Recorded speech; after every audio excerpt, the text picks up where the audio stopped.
Muy buenos días para todos.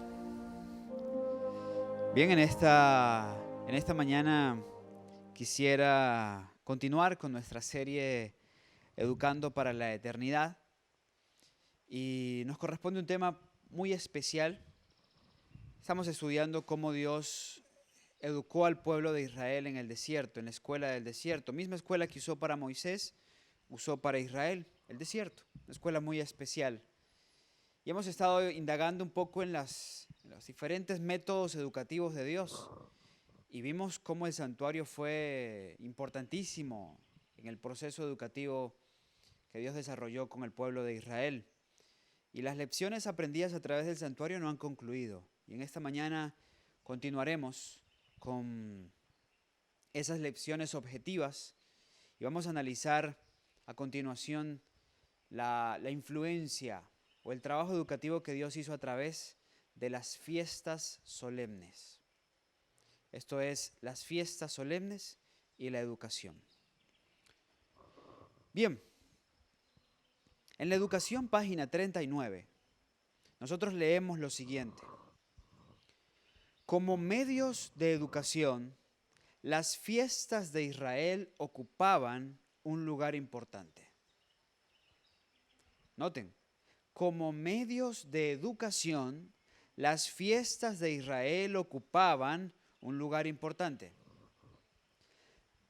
Nosotros, pues, quienes conocemos acerca de las fiestas, seguramente todo lo que hemos visto en cuanto a ellas, pues eran más, bueno, lo de la Pascua, el Cordero, los panes ácimos, donde no había levadura en el campamento, las primicias, donde se recogían la cebada, el trigo y se presentaba en el santuario ante Dios, el Pentecostés o fiesta de las semanas y su relación con lo que ocurrió con los apóstoles, pero no sé si alguna vez habíamos relacionado las fiestas solemnes, las fiestas del antiguo Israel, las 7 fiestas del antiguo Israel, las 3 grandes convocaciones, cuando todo hijo de Israel iba a Jerusalén, no sé si la habíamos relacionado con la educación. Pero bajo inspiración la profeta nos dice que como medios de educación, las fiestas de Israel ocupaban un lugar importante. En la vida común, la familia era escuela e iglesia. Y los padres eran los maestros tanto en las cosas seculares como en las religiosas. Pero 3 veces al año se dedicaban unos días al intercambio social y al culto. Sí, 3 veces al año todo hijo de Israel iba a donde se encontrara el templo. En este caso, después de que el templo se levantó, pues todos los hijos de Israel iban a Jerusalén, porque allá estaba el arca del pacto. Iban allá porque allá se debían celebrar las fiestas que tenían un importante lugar en la educación del pueblo de Dios. Nos dice el mismo libro, la educación, página 40, la fiesta de las cabañas, una de esas 7 fiestas, de los tabernáculos o de las cosechas, con sus ofrendas de la huerta y del campo, al acampar durante una semana bajo enramadas, las reuniones sociales, el servicio recordativo sagrado. Todo eso era parte del programa educativo que Dios tenía con los hijos de Israel. Seguimos leyendo del mismo libro, misma página. Los israelitas devotos ocupaban así un mes entero al año. Era un lapso libre de cuidados y trabajos y casi enteramente dedicados en su sentido más verdadero, noten, a los fines de la educación. Era un lapso especial donde ellos, era prácticamente un mes y ahora vamos a ver por qué era más o menos un mes. Eran 7 días, 8 días el primer mes, era un día el tercer mes, eran básicamente 20 días el séptimo mes, porque los hijos de Israel, pues los que estaban fuera de Jerusalén e iban a Jerusalén, pues no iban a ir, no se regresaban para una fiesta y volver a la siguiente fiesta, cuando las fiestas estaban muy seguidas. especialmente en el marco de las fiestas del primer mes y las del séptimo mes. Se quedaban todos esos días allí. Y eran días que se dedicaban al intercambio social, al compartir, al regocijo, compartían las experiencias de uno con otro, se animaban unos con otros. Era un tiempo dedicado, como dice la cita que estamos leyendo de la Educación, página 40, especialmente a los fines de la educación. Y ya veremos por qué. Atención con lo siguiente. Mucha atención con lo siguiente. El antiguo Israel tenía 7 grandes fiestas. Lo primero que vamos a analizar es el calendario eclesiástico judío. Si vamos a Levíticos 23, en Levíticos 23 vamos a encontrar la mención de las 7 fiestas. Esas 7 fiestas se desarrollaban en el marco del calendario eclesiástico judío. Los judíos, tal como nosotros, tenían 12 meses al año. El primer mes de ellos se llamaba Abit. Ahí en la presentación ustedes pueden ver cada uno de los nombres de los meses con su respectiva cita bíblica, donde aparecen en las Escrituras. El segundo mes se llamaba Sef, el tercer mes Sivam, el cuarto mes Tamuz, quinto mes Ab, el sexto mes Elul, séptimo mes Etanim, el octavo mes Bul, noveno mes Quisleu, décimo mes Tebet, un décimo mes Sebat y el último mes del año era Adar. Claro, con ciertas diferencias en relación a nosotros porque el calendario eclesiástico judío tiene 30 días cada año, cada mes, 30 días cada mes.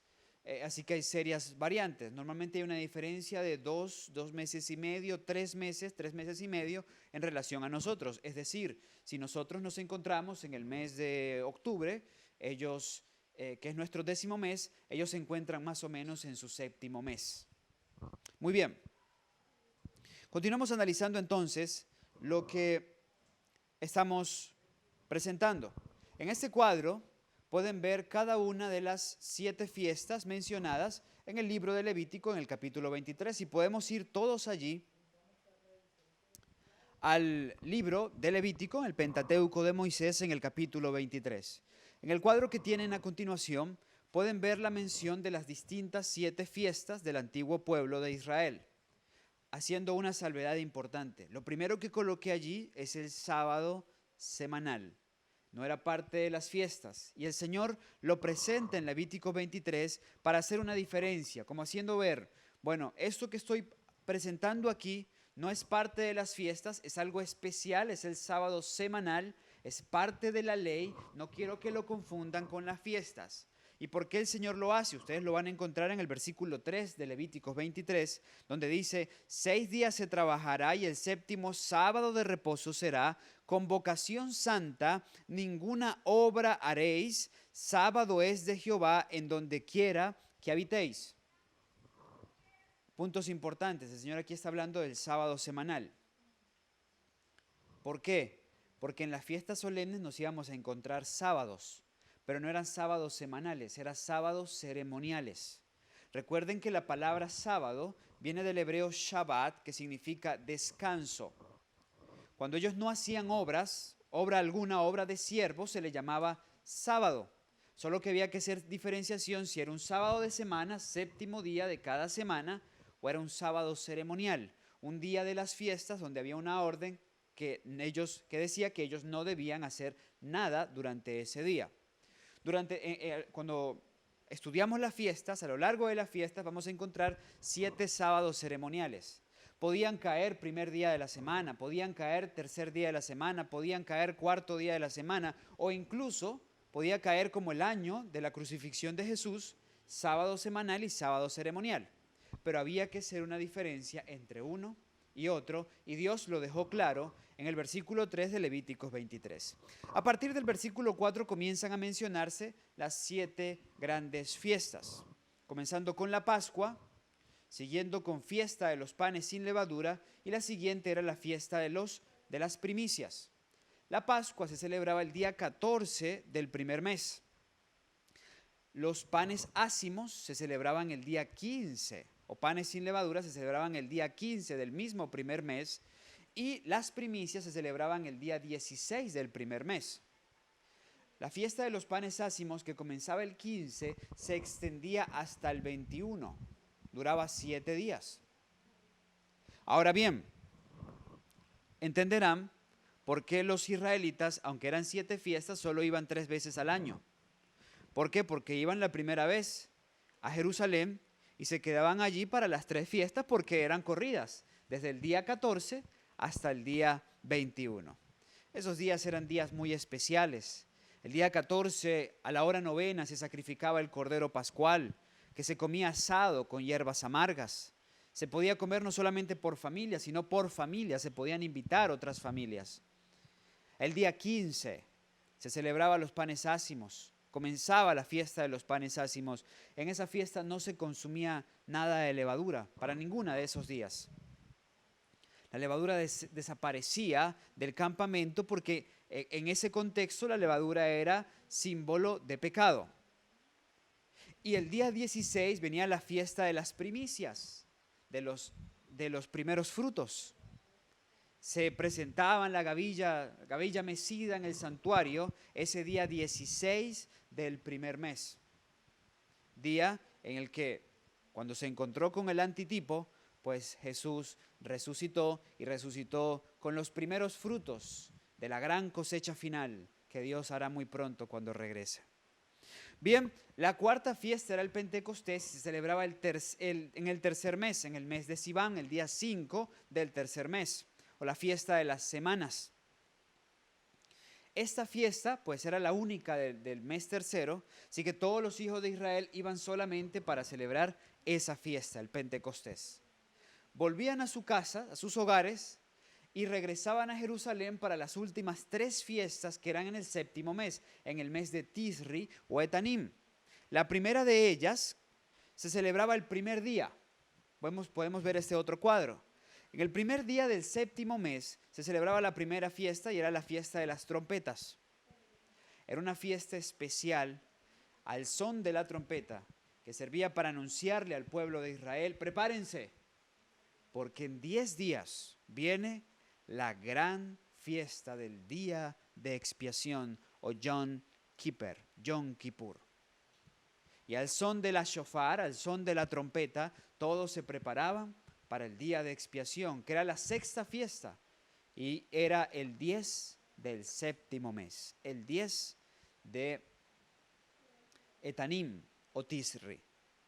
Era el día más especial dentro de los judíos porque era el día de expiación. Era un día de ayuno, de oración, era una santa convocación. Pero después de la expiación venía la séptima y última fiesta, una fiesta de gran júbilo. Era una fiesta que comenzaba el día 15 y se extendía por 8 días, 7 más 1, hasta el día 22 de ese séptimo mes.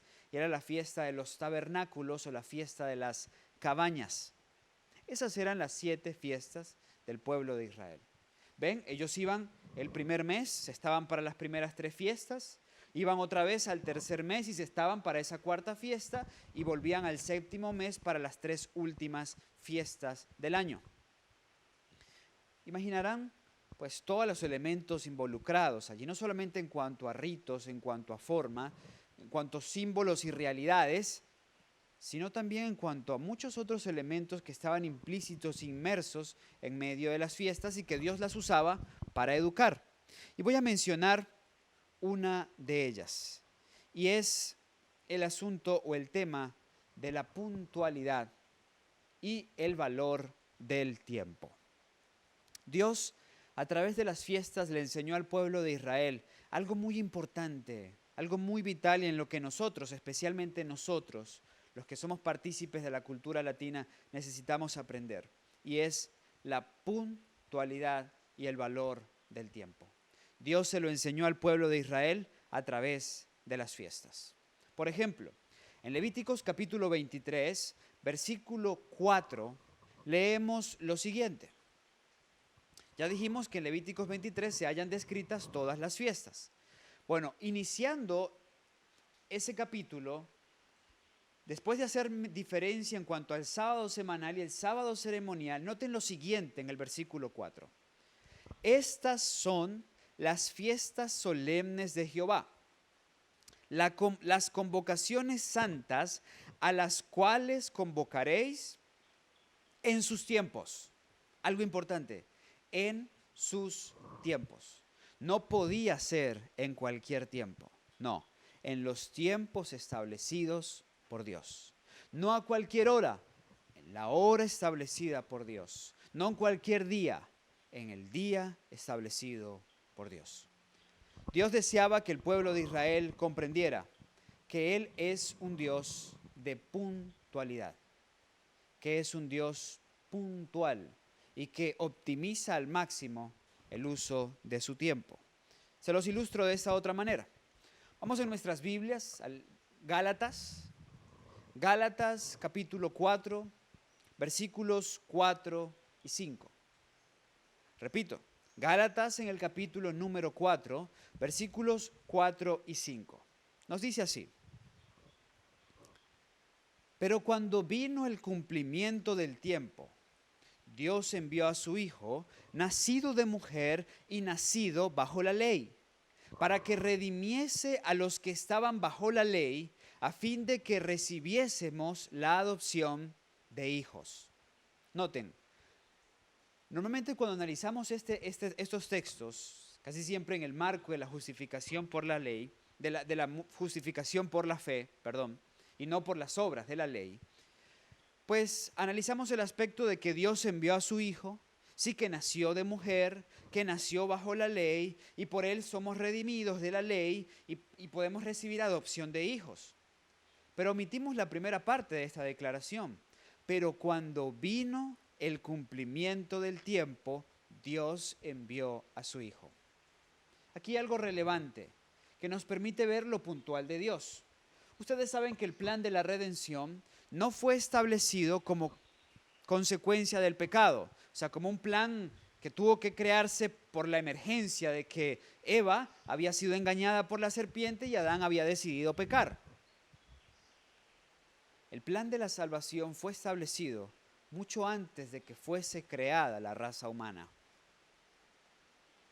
Desde ese momento Dios ya había establecido en el concilio de la deidad, Dios ya había establecido quién venía, y no solamente quién venía, sino también cuándo habría de venir y cómo habría de venir.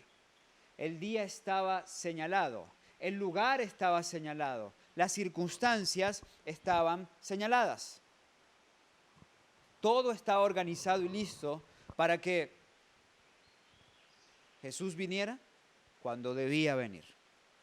Y según el día señalado por Dios y la hora señalada por Dios, Jesús nació.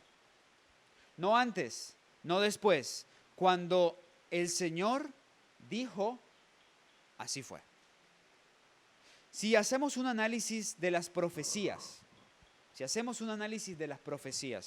cualquiera de ellas, de las que como adventistas del séptimo día somos conocedores, pues nos daríamos cuenta básicamente de lo mismo. 1. Profecía de las 70 semanas. Daniel 9, 24 al 27. Dios dijo 70 semanas, 62, 7 y la última la partimos por la mitad, 3,5 y 3,5. Según lo que Dios dijo y conforme lo que Dios señaló, así se cumplió absolutamente todo. Lo de las 62 semanas, lo de las 7 semanas, lo de las últimas semanas que se partía por la mitad, todo se cumplió a la perfección, como debía cumplirse, en el tiempo señalado por Dios. Dios dijo, 2,300 tardes y mañanas y el santuario será purificado. Y tal como Dios lo dijo, partiendo desde los decretos señalados por Dios, hasta el martes 22 de octubre de 1844, así se cumplió y Jesús pasó del lugar santo al lugar santísimo. Ni un día antes, ni un día después, ni una hora antes, ni una hora después. Dios dijo que el cuerno pequeño regiría las naciones durante tiempos y la mitad de un tiempo, es decir, 3 años y medio, 1,260 días, 42 meses, 1,260 años.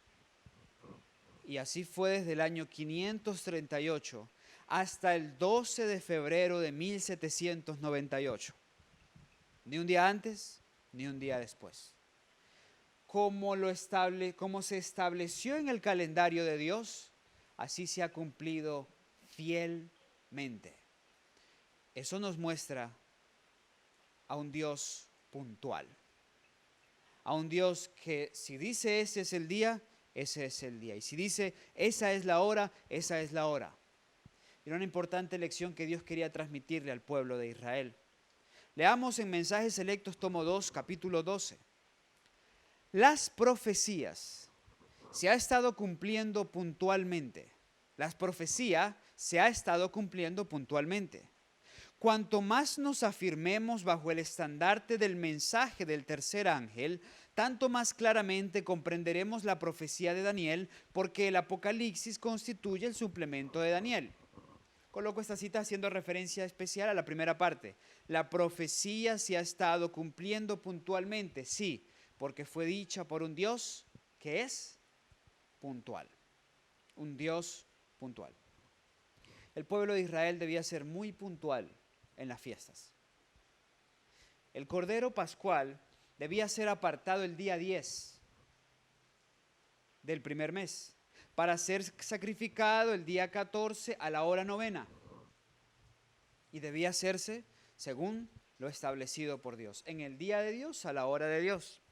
El día 15, el día de los panes ácimos. El día 16, el día de las primicias. El sumo sacerdote tenía que ir muy de mañana al campo que había quedado, sobre el cual se había echado suerte y había quedado con la opción de que de ese campo se sacaran los primeros frutos, y el sacerdote debía ir, sacar los frutos, porque hay una hora específica para presentar esas primicias en el templo.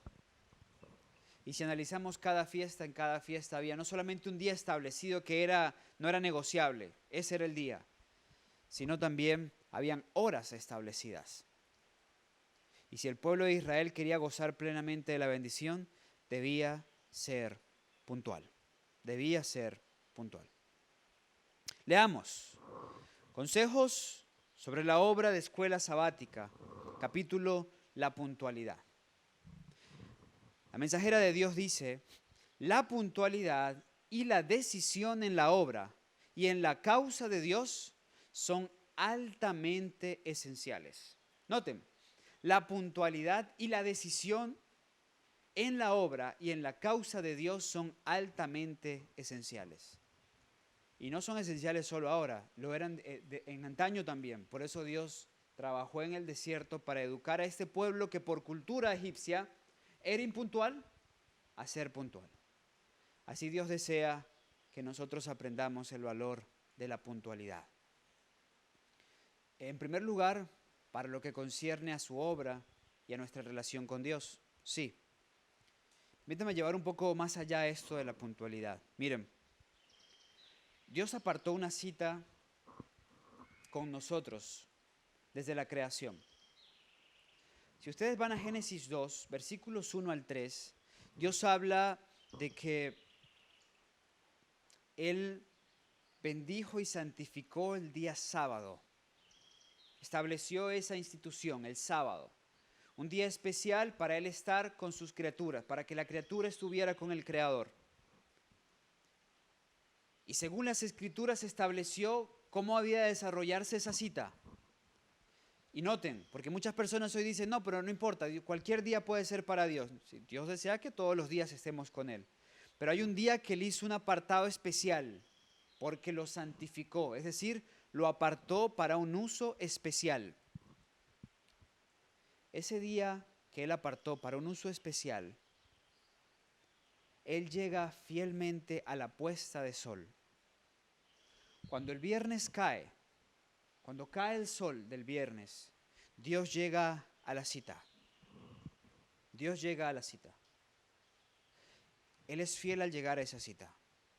Nosotros fieles a nuestra cultura y no fieles a Dios, Dios llega a esa cita y la mayoría de nosotros estamos todavía, por ahí comprando cosas, dando vueltas para un lugar, para otro lugar, o terminando los quehaceres de casa, cuando ya todo eso debía haber sido hecho, para estar listos y preparados para nuestro encuentro con Dios, para encontrarnos con nuestro Señor. Él es puntual en su cita. Y es puntual en la cita sabática y es puntual en la cita cada mañana. Yo amo a los que me aman y me hallan, los que de madrugada me buscan, dice las Sagradas Escrituras. Dios es puntual en su cita cada mañana y qué tristeza que nosotros lo hacemos esperar, porque para nosotros es más valioso la cobija y la almohada que estar con el Señor. Dios es fiel cada mañana en su cita. Nosotros solemos ser infieles porque no hemos aprendido el valor de la puntualidad. Y si fuéramos puntuales con Dios, ¿cuántas más bendiciones veríamos nosotros? ¿Y cuánto más éxito veríamos en la obra de Dios? ¿Y cuánto más éxito veríamos en nuestro desarrollo profesional, en nuestro desarrollo personal? Un famoso poeta francés dijo: no me gusta ser impuntual porque cuando soy impuntual, mis defectos se ven de una manera más clara en la persona que me tiene que esperar. ¿Es verdad? Los defectos se hacen más visibles, se hacen más claros, más notorios y abundantes en la vista de la persona a quien constantemente hacemos esperar. Es importante que consideremos esto porque, como dije, no solo nos afecta en lo que concierne a nuestra relación con Dios, sino también en lo que concierne a nuestra relación con el prójimo. Leo para ustedes de Joya de los Testimonios, tomo 1, página 270. Las reuniones para el público y las de oración no deben ser tediosas. Si es posible, todos deben llegar puntualmente a la hora señalada. Y a los morosos que lleguen con media hora, 15 minutos de atraso, no se los debe esperar. Aun cuando no haya más de 2 presentes, ellos pueden pedir el cumplimiento de la promesa. La reunión debe iniciarse a la hora señalada, si es posible, sean pocos o muchos los presentes. Debe ponerse a un lado la formalidad y la fría rigidez, y todos deben cumplir puntualmente con su deber. No nos perdamos las bendiciones llegando tarde a los programas. Lleguemos a tiempo para que podamos adorar al nombre de Dios. También nos dice, consejos para la obra de escuela sabática, capítulo Cualidades Esenciales. Leemos lo siguiente. Los que tienen el deber de escoger maestros deberían ejercer cuidado y no insistir en que entren en la escuela personas que no estén preparadas para ejercer una buena influencia. ¿Cómo se comporta el maestro? ¿Es puntual? ¿Es aseado y esmerado? Es menester fijarse en estas cosas, porque estas cualidades son esenciales en un maestro. O cuánto tenemos que mejorar, ¿verdad? No solamente hablar del aseo y del esmero necesario, no solamente hablar de la conducta en general, sino también un elemento importante como lo es la puntualidad. ¿Cómo puede él imponer esos requisitos necesarios a su clase, a menos que ésta tenga delante de sí un ejemplo de puntualidad, prolijidad, compostura y orden? Si el maestro no se halla en su lugar y deja que la clase se distraiga y entra precipitadamente sin aliento y tarde, se fomenta la falta de puntualidad y el desorden.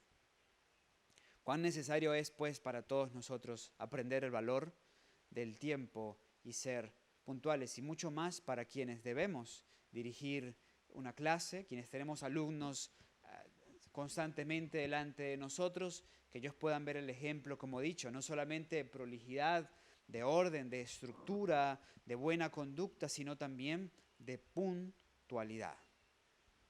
La educación, página 277. Solo el que creó la mente y formuló sus leyes puede comprender perfectamente sus necesidades o dirigir su desarrollo. Los principios de la educación que Él ha dado constituyen la única guía segura. Una cualidad esencial para todo maestro es el conocimiento de estos principios y que los haya aceptado de tal manera que sean un poder dominante en su propia vida.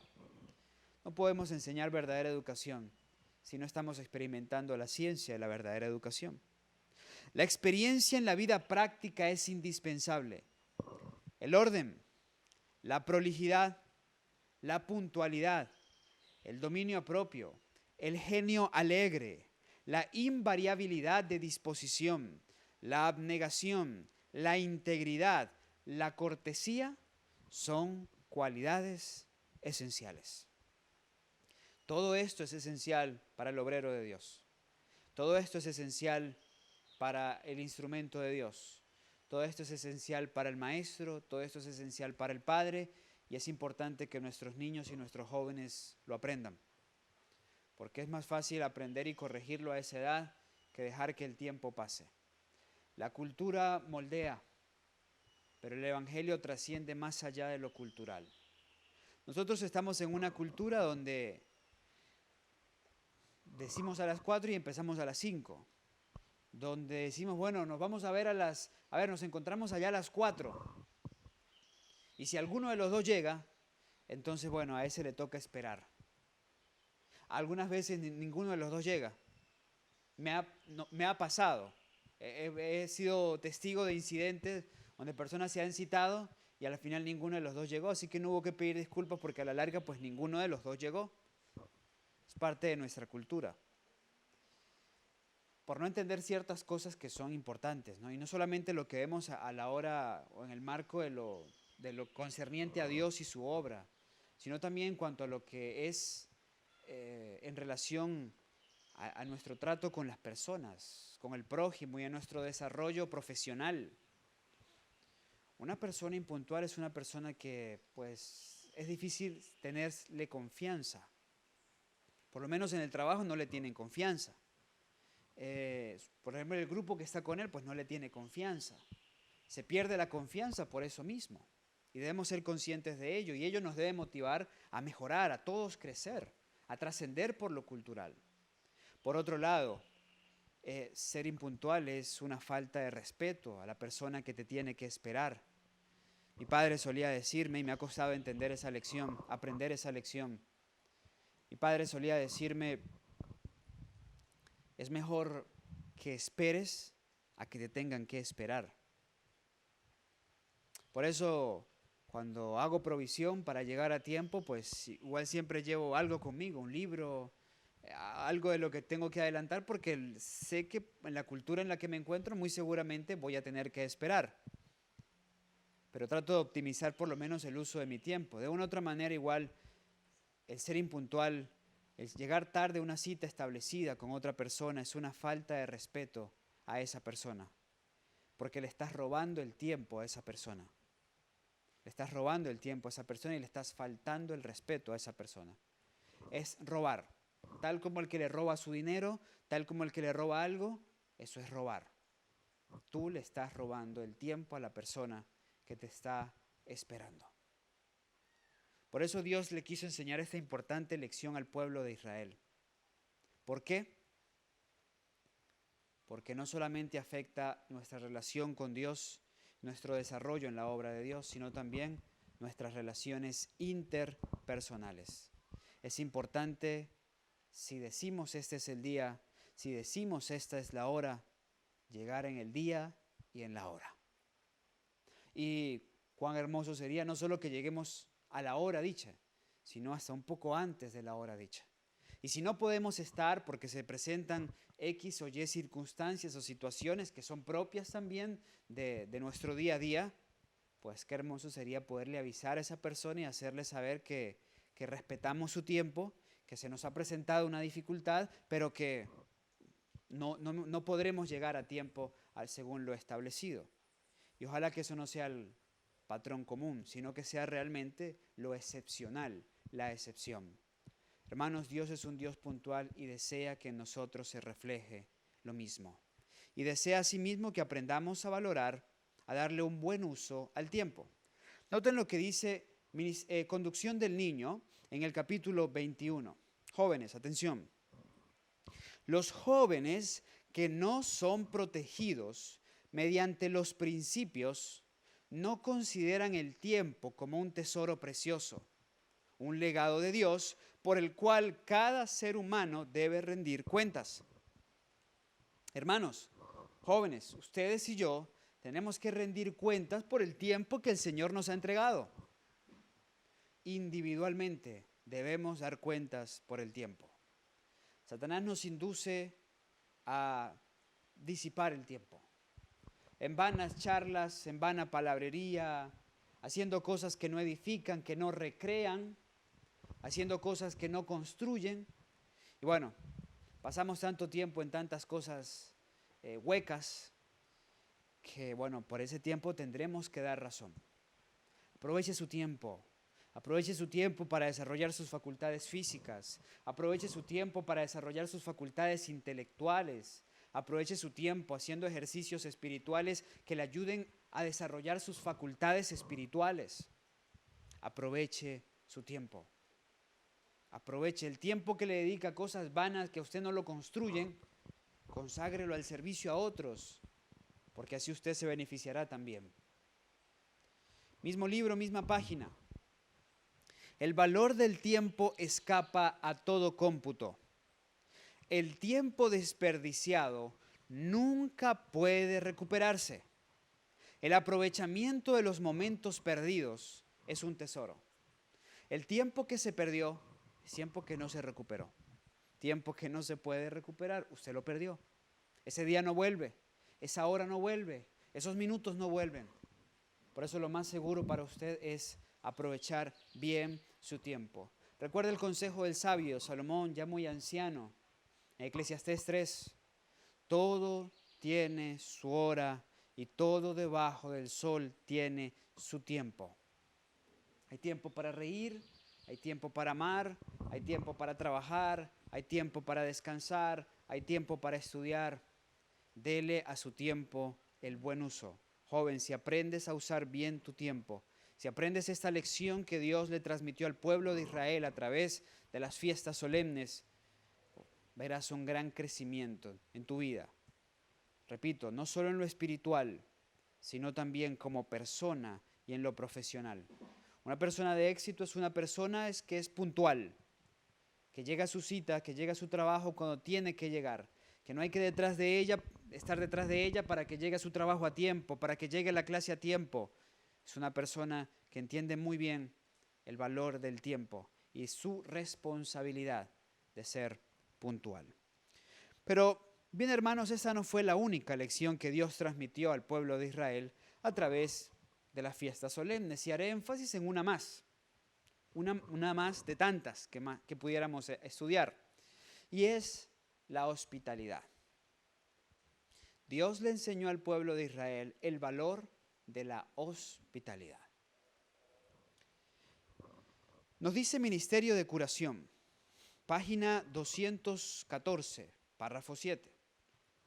Los 3 viajes anuales para asistir a las fiestas de Jerusalén, la estada de una semana en cabañas durante la fiesta de los tabernáculos, eran oportunidad para descansar fuera de casa y cultivar la vida social. Algo en lo que se hace énfasis constantemente era que las fiestas solemnes tenían un gran propósito en lo social. Dios nos hizo, por cierto, abro un paréntesis, Dios nos hizo para ser sociales. Dios no censura la sociabilidad, el compartir, el charlar, el recrearnos en las experiencias de nuestras familias, de nuestros amigos, de nuestros vecinos, en fin. Hay un tiempo para todo y para eso también debe haber un tiempo.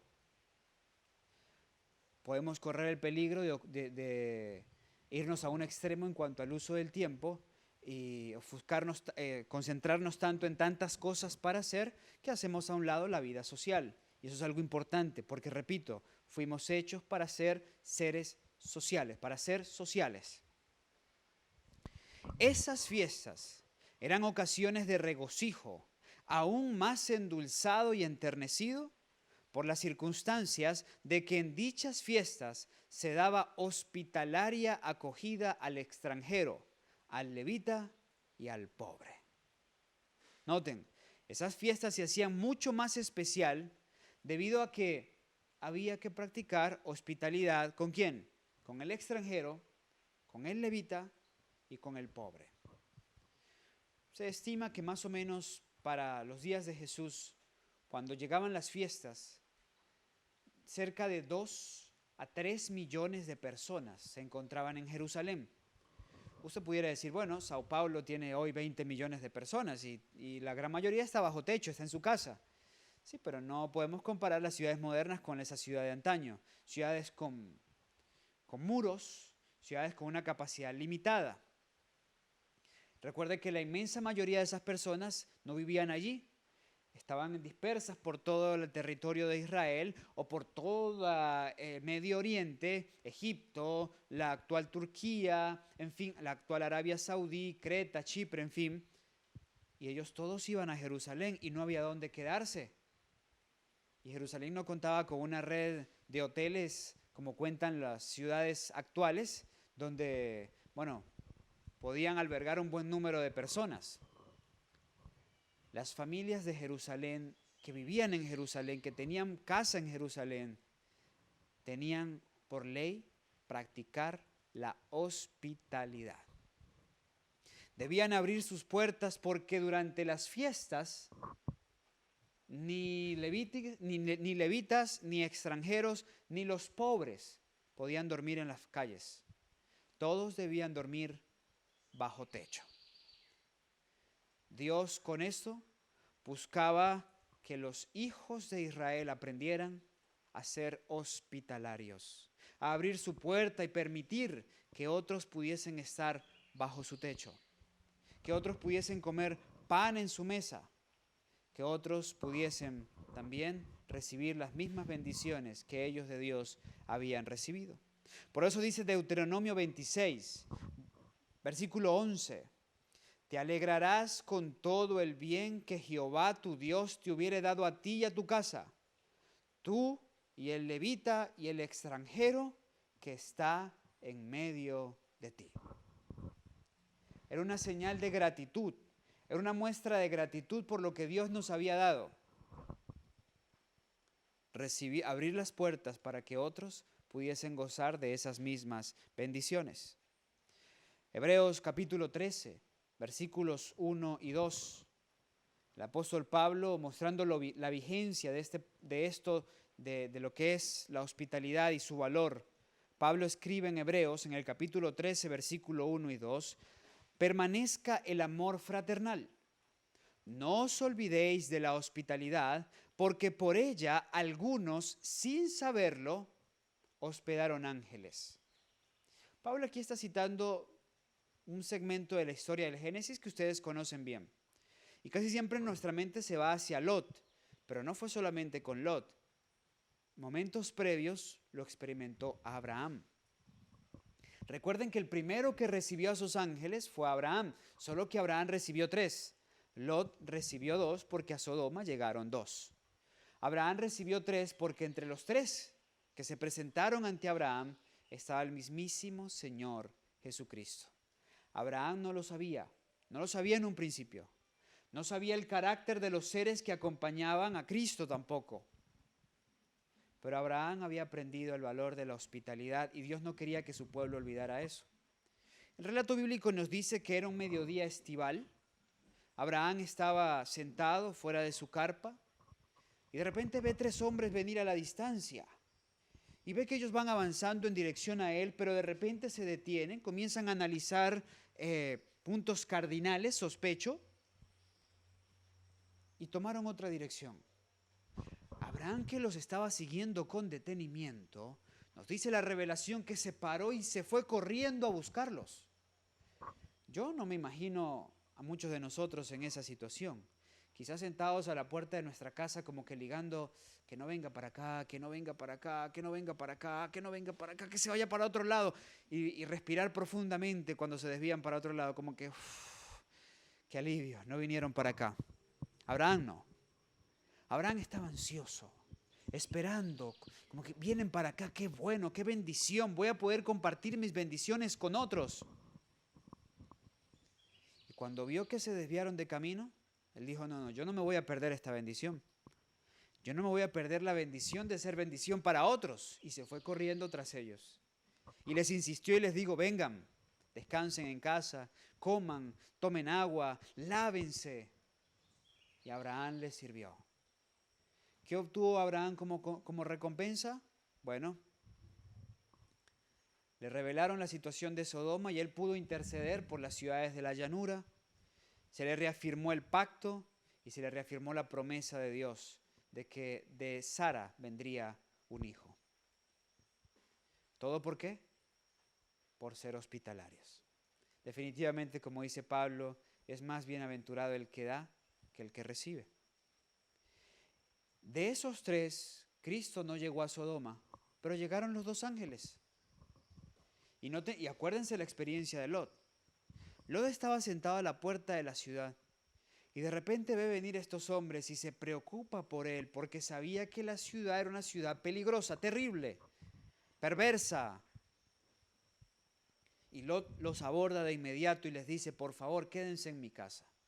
Noten que los hombres le dicen, no podemos, no te preocupes, vamos a estar bien, vamos a estar en la ciudad, nos vamos a quedar en la plaza. Y Lot insiste, quédense en mi casa. Los hombres insisten en no ir y Lot insiste en que vayan. La insistencia fue clave para que Lot se salvara y para que la esposa de Lot y las hijas de Lot tuvieran la oportunidad de salvarse.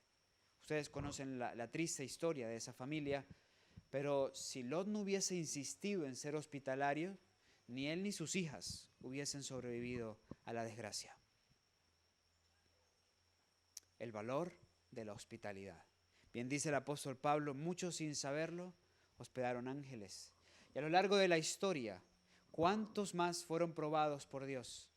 Dios quería bendecirlos y envió ángeles a sus hogares, ángeles disfrazados de personas, ángeles disfrazados de un forastero, de un refugiado, de un desplazado, de un misionero. Y abrieron sus puertas y recibieron la plenitud de la bendición de Dios. Dios quería que el pueblo de Israel aprendiera esta lección. ¿Y cuántos en medio de las fiestas, mientras abrían sus puertas, no hospedaron en su casa ángeles del cielo? ¡Wow!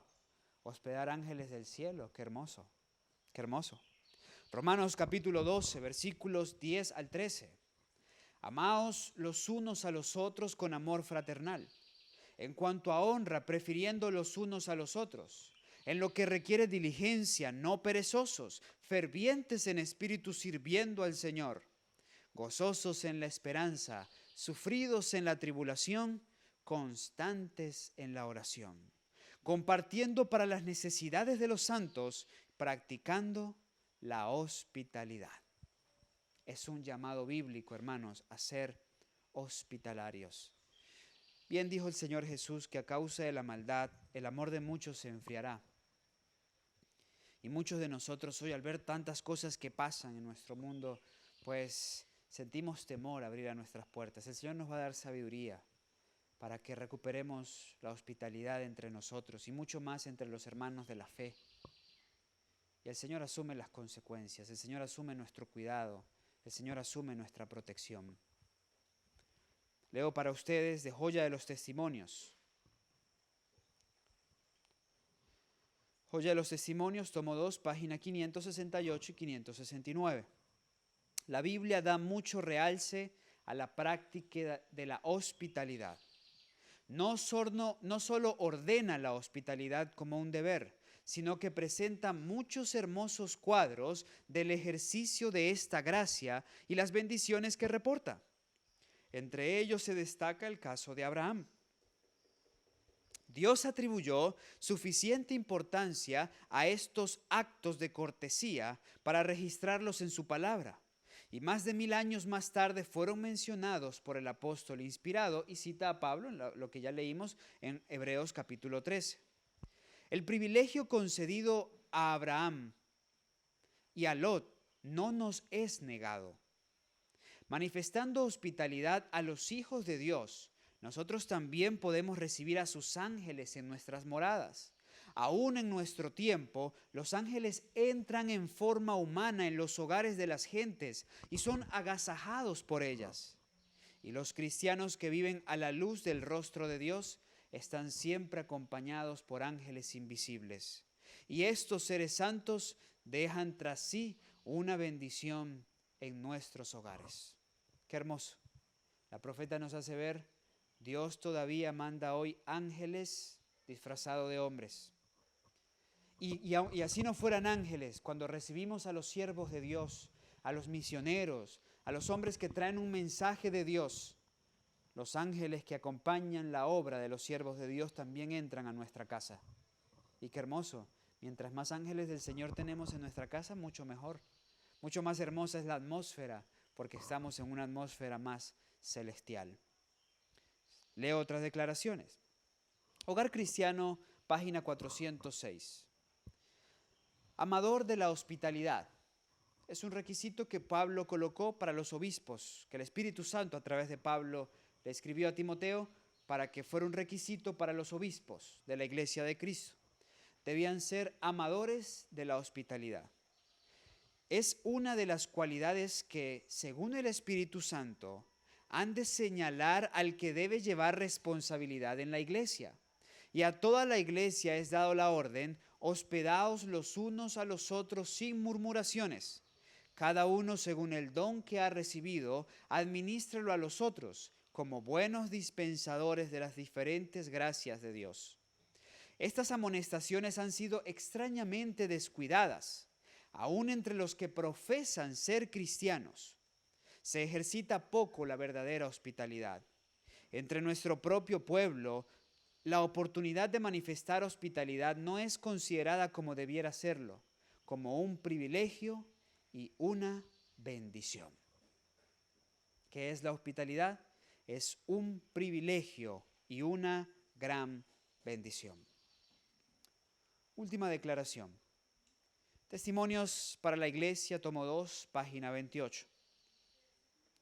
Nos dice así: los ángeles aguardan para ver si aprovechamos las oportunidades de hacer bien que se nos presentan. ¿Qué están los ángeles esperando? Esperando si aprovechamos las oportunidades que el cielo nos da, porque ellos desean bendecirnos. Y si estamos dispuestos a bendecir a otros, para que ellos a su vez puedan bendecirnos a nosotros. Si nosotros estamos dispuestos a bendecir a otros, ellos están dispuestos a bendecirnos a nosotros. El Señor mismo nos ha hecho diferentes unos de otros, algunos pobres, otros ricos y otros aún afligidos, para que todos tengamos la oportunidad de desarrollar nuestro carácter. Dios permitió a propósito que los pobres fuesen lo que son, para que podamos ser probados y desarrollar lo que hay en nuestro corazón. Amados hermanos, nosotros estamos siendo constantemente probados. Usted no sabe cuándo es el día de su gran prueba. No sabe cuándo el Señor envía ángeles deseando bendecir su hogar. Usted no se imagina cómo Dios desea bendecirlo a usted y está probándolo para ver si usted es un conducto limpio, un conducto dispuesto a que fluyan dichas bendiciones desde el cielo hacia los más necesitados. La hospitalidad es una práctica que necesitamos recobrar como pueblo de Dios. Definitivamente la hospitalidad abre puertas. Manuscrito 41, 1903. Permítame elongar un poquito más esto. Cuando muere el espíritu de la hospitalidad, el corazón queda paralizado por el egoísmo. ¿Cómo queda el corazón cuando muere el espíritu de la hospitalidad? Paralizado por el egoísmo. Si en tu corazón ya no hay deseo de albergar a alguien que necesita, de ayudar a un necesitado, si en tu corazón ya no hay deseo por recibir a los siervos de Dios, a los hijos de Dios y tratarles como a Jesús tratarías, es porque tu corazón está paralizado por el egoísmo. Y si se encuentra así, es tiempo de orar al Señor y pedirle al Señor que quite el hielo de nuestros corazones. Nos dé un corazón de carne, sensible como el de Él mismo, para que nuestro corazón deje la parálisis y vuelva a tener vida en el Espíritu Santo. Joya de los Testimonios, tomo 2, página 571. Cristo, no quiero dejarlo sin esta promesa, una promesa única, una promesa para mí motivadora. Definitivamente lo mejor es dar, y más considerando lo siguiente. Cristo lleva cuenta de todo gasto en que se incurre al dar hospitalidad por causa suya. ¿Quién lleva la cuenta? Cristo. Mi hermano, cuando usted abre su puerta para recibir a un necesitado, Cristo lo está anotando. Cristo pone precio y Él pone un buen precio, créeme que sí. Cristo anota todo eso. Cristo anota el pan que le das al necesitado. Cristo anota el servicio que prestas para el siervo de Cristo, que llega, que necesita un lugar para poder avanzar con su obra. Cristo lleva un registro de todo eso. Cristo lleva cuenta de todo gasto en que se incurre al dar hospitalidad por causa suya. Él provee todo lo que es necesario para esta obra. ¿Cuánto provee? Todo. Los que por amor a Cristo alojan y alimentan a sus hermanos, haciendo lo mejor que pueda para que la visita sea provechosa para los huéspedes como para sí mismos, son anotados en el cielo como dignos de bendiciones especiales. ¡Wow! Bueno, si no nos motiva esto, no nos motiva nada ya a ser hospitalarios. Cristo está diciendo, abre tus puertas, no te preocupes, yo soy el que me encargo de eso. Yo proveo el pan. Ejemplo, la viuda de Sarepta. Ella se iba a comer eso y ahí moría. La Biblia nos dice que la viuda de Sarepta dijo, esto es lo que tengo para mí, para mi hijo, nos los comemos y nos morimos porque no hay más. Pero lo compartió. ¿Y qué obtuvo ella? Vida, porque el Señor le hizo un milagro constante. Le multiplicó, le multiplicó, le multiplicó y nunca le faltó. Lo mejor que usted puede hacer es abrir la puerta, es dar el pan, es dar el vestido, es atender al necesitado. Cristo asume la cuenta. Cristo asume la cuenta. Cristo dice, yo cubro esto, yo cubro esto, yo cubro esto, yo cubro esto. Y por si fuera poco, y te lo multiplica. Y por si fuera poco, te anota un registro en el cielo donde se dice que tú eres digno de bendiciones especiales. ¿Quieres bendiciones especiales? Amén. Bien, es tiempo de practicar la hospitalidad. Porque sin duda, la hospitalidad abre fronteras. Me encanta esta imagen. Y con esta imagen cerramos. La hospitalidad abre fronteras. Hace unos años llegué al Perú. Y estando en Perú, estuve un buen tiempo en Perú, estuve en un ministerio que estaba comenzando, una pequeña escuela misionera, Escuela de los Valdenses. Y estando en ese lugar recuerdo que el director llamó a un chico de los que estaba allí, un mexicano, y le dijo algo que a mí me marcó mucho, fue muy significativo.